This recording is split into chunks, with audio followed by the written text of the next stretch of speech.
जब आप बिना एक्सपेक्टेशन के काम करते हो तो आपको कितना बड़ा रिजल्ट लाइफ में मिलता है, ये चीज़ आपको हनुमान जी से सीखने को मिलती है। हनुमान जी ने श्री राम जी के लिए समुद्र पार करके बिना सेल्फिश के सीता जी की खबर दी कि भाई वो सुरक्षित हैं। उसके बाद में उन्होंने अपने पैर पे बाण भी खाया। श्री राम जी वनवास काट रहे थे, उस 14 साल में हनुमान जी ने बहुत कुछ किया, पर कभी वो फ्रंट सीट पर नहीं थे, हमेशा वो राम जी के पैरों में ही मिलते थे। उन्होंने तो ये कभी नहीं सोचा कि जब कभी इतिहास लिखा जाएगा, जब कभी ये कहानी दोहराई जाएगी तो मैं कभी फ्रंट सीट पर दिखूंगा नहीं, जबकि मैं तो बहुत पावरफुल हूँ, मैं बहुत शक्तिशाली हूँ। उन्होंने हमेशा अपने आप को एक सेवक की तरह ट्रीट किया।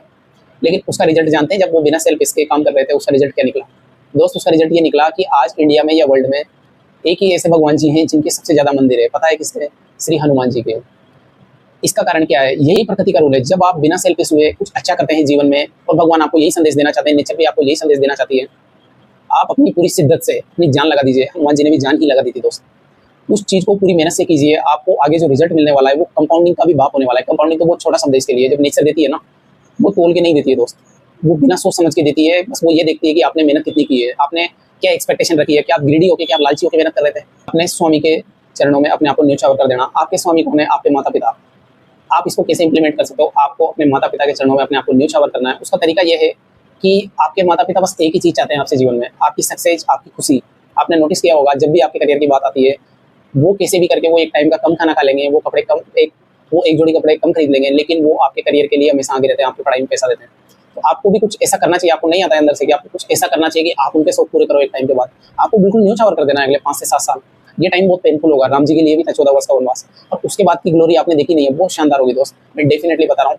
आप अपना आप अपना फ्यूचर नहीं देख पा रहे, कोई बात नहीं है। आप लाखों लोगों का जो आज सक्सेसफुल है, उनका बायोग्राफी उठाकर देख लीजिए, उनका पास्ट कैसा था और उनका फ्यूचर कैसा है।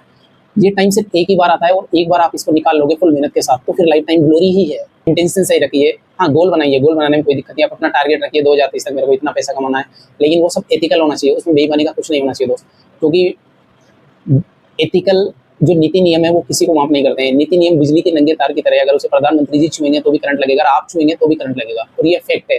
आज नहीं तो कल होना ही है। हो सकता है आपने बेईमानी के साथ एक बहुत बड़ा किला बना लिया, लेकिन ऐसा तूफान आएगा छोटा सा, वो आपके बेसमेंट को थोड़ा सा हिलाएगा और पूरा किला गिर जाएगा। फिर आप जीवन भर उसे कभी ना बना सकते हो, आपके लाइफ में एक कलंक भी होगा। तो एथिकल नीति नियम के साथ कभी समझौता नहीं, और बेईमानी के साथ कभी काम नहीं करना है। Thank you so much. जल्दी मिलते हैं नई वीडियो में। आपका माइंड सेट चेंज करने की जिम्मेदारी हमारी।